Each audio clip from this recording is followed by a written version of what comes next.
Hello guys, welcome to new channel. Welcome to our new channel. आते हैं new topic के साथ। आज एनी पिताब एक पोएम है, 12th क्लास का बुक है, रेनबो पार्ट 2 के। इस पोएम से लाइन पहचानने के लिए भी सवाल आता है, ऑब्जेक्टिव भी आती है। आते हैं ये गाइज। ये क्वेश्चन सीरीज का ये फर्स्ट पार्ट है। क्वेश्चन बैंक 2023 से लेकर 2000 जितना भी ईयर्स में इससे जितना भी सवाल है ऑब्जेक्टिव, सब सवालों को हल करते हुए एन इपिताब। आइए इस टॉपिक को स्टार्ट करते हैं।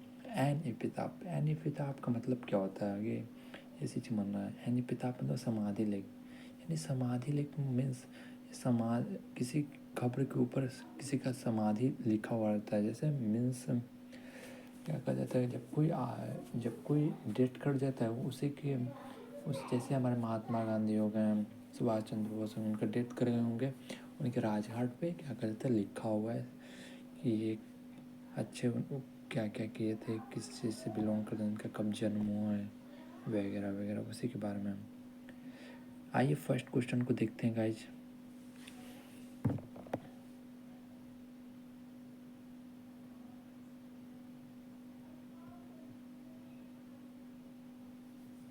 ओके गाइज, कोई नहीं।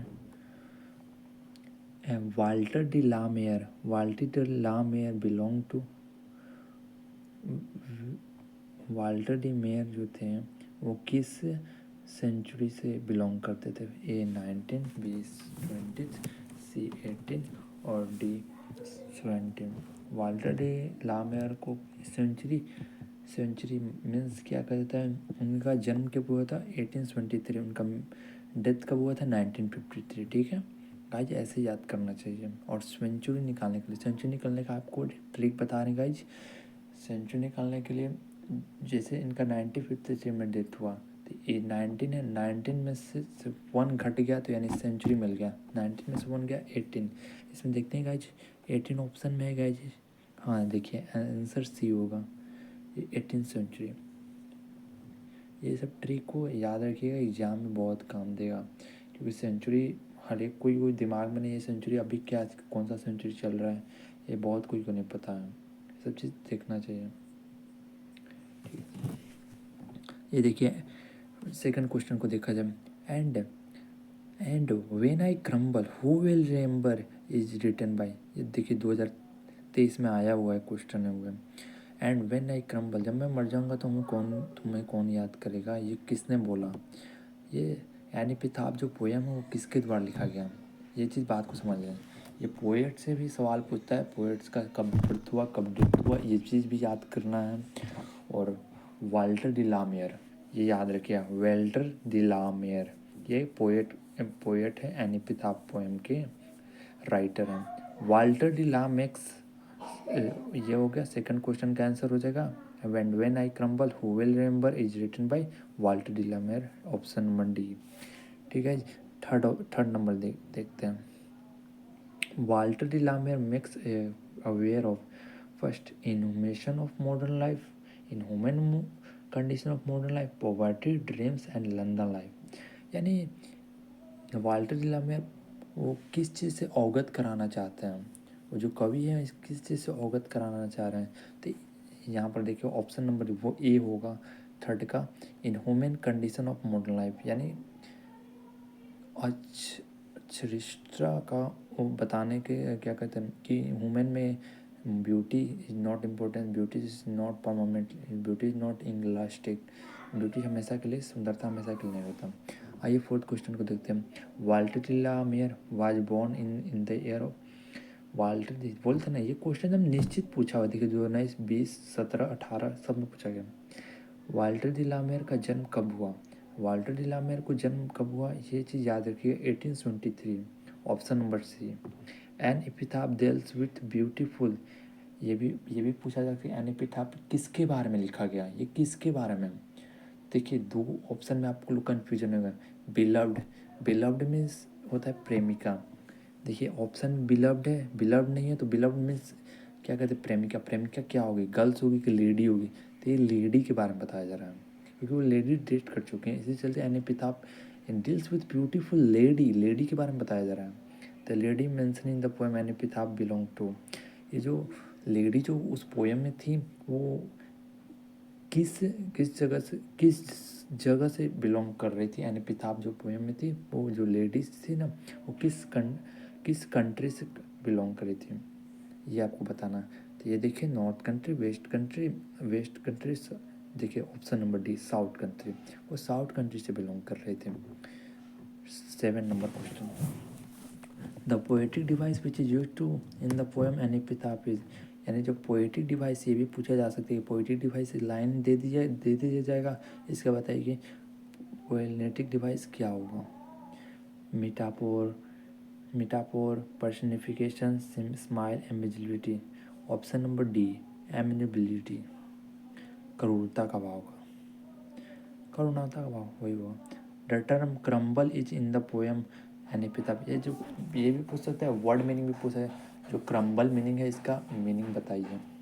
तो crumble means die, crumble means मर जाना, ये भी याद रखिए। क्रम्बल का हिंदी से भी आप इंग्लिश कर सकते हैं। इसी चलते पोएम को एक बार रीडिंग अपने से एक बार घर पे जाकर ज़रूर कीजिएगा। मेरे को टाइम नहीं मिला इसी चलते मैं उसको वीडियो नहीं बना पाया, लेकिन गाइज नेक्स्ट वीडियो उसी के ऊपर यानी पिताब के ऊपर पोएम के ऊपर अच्छा से हम समझा देंगे। गाइज अपना लाइक और प्यार और सपोर्ट करते रहिए और बेल आइकन को दबा दीजिए और सब्सक्राइब जरूर कीजिए। डीमोटिवेट हो रहे हैं गाइज, कोई दिक्कत नहीं है, एग्ज़ाम आपका अच्छा जाएगा, ज़्यादा प्रेशर नहीं लेना है, जो भी हो गया सो हो गया, मेहनत करते रहिए, ऊपर वाला सब देख रहा है, भगवान सब चीज़ बढ़िया होगा। आइए नेक्स्ट क्वेश्चन को देखते हैं गाइस। हाँ डाई हो गया। Was honoured with the order of merit in 1953, यानी इसमें लिखा बोला जा रहा है कि किसको ऑर्डर ऑफ मेरिट दिया गया 1953 में, यानी पोएट को ही दिया जा रहा था। यानी पिताब के जो वाल्टर डी लामेयर थे उन बच्चों के कवि कहा जाता था, इसी चलते उनको ऑर्डर ऑफ मेरिट से पुरस्कार से सम्मानित किया गया वाल्टर डी लामेयर को। वाल्टर डी लामेयर, फिर से क्वेश्चन आ गया गाइज, देखिए वाल्टर डी लामेयर बोलते हैं question, who compose the poem of an epitaph, ये पोएम का लेख कौन है। ये पोएम देखिए 18 में आया होगा। एन एपिटाफ के जो पोएम के लेखक कौन है, तो वाल्टर डी लामेयर। वही बोल रहे कि पोएम का ये भी अगर 60% 50% आपका यही कवर हो जाएगा, पोएम के क्या कहते हैं राइटर और बर्थ एंड डेट का अगर पता कर लीजिएगा तो इससे 5 नंबर आपका श्योर ही कि आपका एकदम कन्फर्म हो जाएगा। चलिए नेक्स्ट क्वेश्चन को देखते हैं हम। Walter de la Mare belong to blank century 1920 18 none of this. Walter de la Mare belong करते थे 18th सेंचुरी से। आपको बताया था ट्रिक, वही वाला ट्रिक अपना लीजिएगा, उसका बर्थ में से 1 माइनस कर दीजिएगा हो जाएगा। Walter de la Mare order of merit with Queen Elizabeth II, हाँ जो वाल्टर डी लामेयर को रिसीव्ड हुआ था ऑर्डर ऑफ मेरिट, उनको कौन दिया था, ये भी ऑब्जेक्टिव बन सकता है, क्वीन एलिजाबेथ II। और ये कब दिया गया था, ये भी सवाल बन सकता है, तो ये 1953 में दिया गया था, ऑप्शन नंबर सी। ये हो गया गाइस 12। वाल्टर डी लामेयर क्या थे, वाल्टर डी मेयर गाइस एक सेकंड, वाल्टर डी लामेयर एक पोएट भी थे, शॉर्ट राइटर भी थे, एक नोवेलिस्ट, एक उपन्यासकार भी थे, कि ऑल ऑफ दिस थे, D option number all of this. Walter de la Mare show the fresh interest on them, Walter de la Mare को किस चीज़ में इंटरेस्ट आ गया था, लव में इंटरेस्ट था उनको।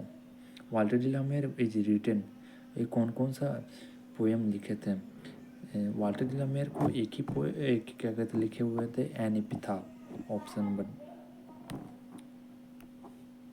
एक सेकंड गाइज देना, कोई गलत तो नहीं हो गया, एक सेकंड, गलत भी सही है गाइज, कोई दिक्कत नहीं है। नो गाइज वो जो ऑप्शन था ना, वाल्टर डी लामेयर बिलोंग किस सेंचुरी से करते थे, यानी 1953 में उसका डेट हुआ तो उसको +1 कर दीजिएगा, वैसे कर दीजिएगा। अभी क्या कहते हैं हम लोग, क्या कहते हैं 2023 में, तो क्या 20 +1 21 सेंचुरी में हम लोग हैं। ये मेरे को गलत लग गया था, लेकिन बट अभी सुधार लिया, मेरे को माइंड में कुछ और चल रहा था, हमने कुछ और बता दिया। सॉरी गाइज, जो ऑप्शन नंबर है ये सी होगा, मे बी नहीं, सी नहीं, बी होगा। यहाँ पर भी एक ऑप्शन बी हो जाएगा। आइए गाइज नेक्स्ट क्वेश्चन की ओर चलते हैं। वाल्टर डी लामेर सोच द इंटरेस्ट इन थीम्स, यानी वाल्टर डी मेयर को कौन सी में इंटरेस्ट थी? ओल्ड थीम्स पे उनको इंटरेस्ट थी। Walter de la Mare written an epitaph poem. Walter de इस ऑप्शन नंबर्स क्या कर डी। Walter de la Mare knew a lady who now dead. B option number.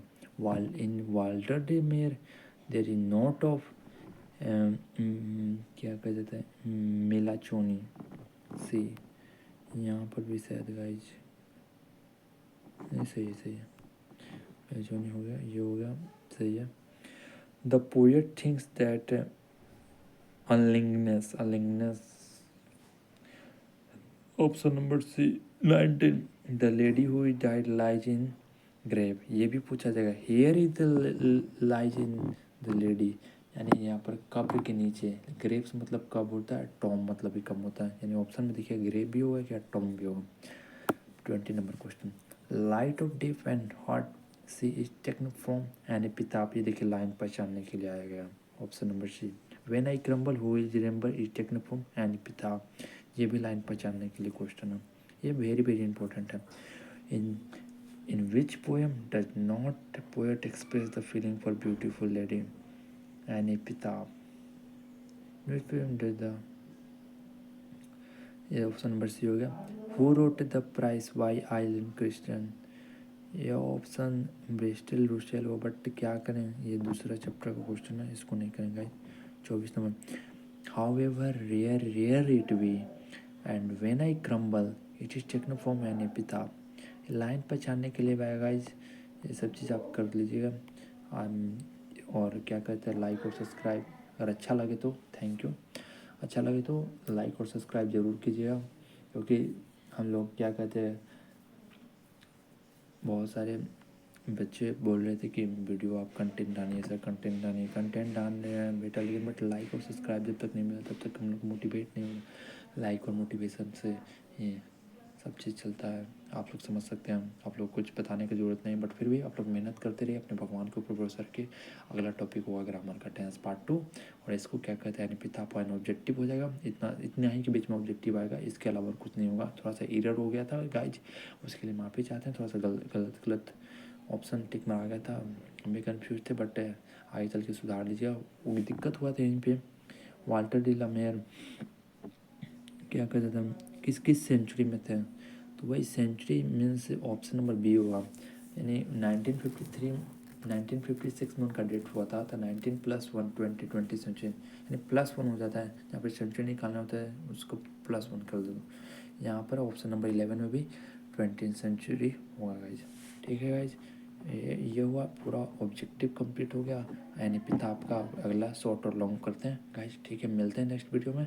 और लाइक और सब्सक्राइब, और अच्छे से रहिए, खेलते रहिए, कूदते रहिए, और हंसी मजाक करते रहिए, बट एग्ज़ाम पे फोकस कीजिए, आपका एग्ज़ाम बहुत नज़दीक है। और मेहनत करते रहिए, और जितना हो सके ये सब चीज़ से दूर रहिएगा गाइज। ठीक है गाइज, मिलते हैं, टाटा बाय बाय।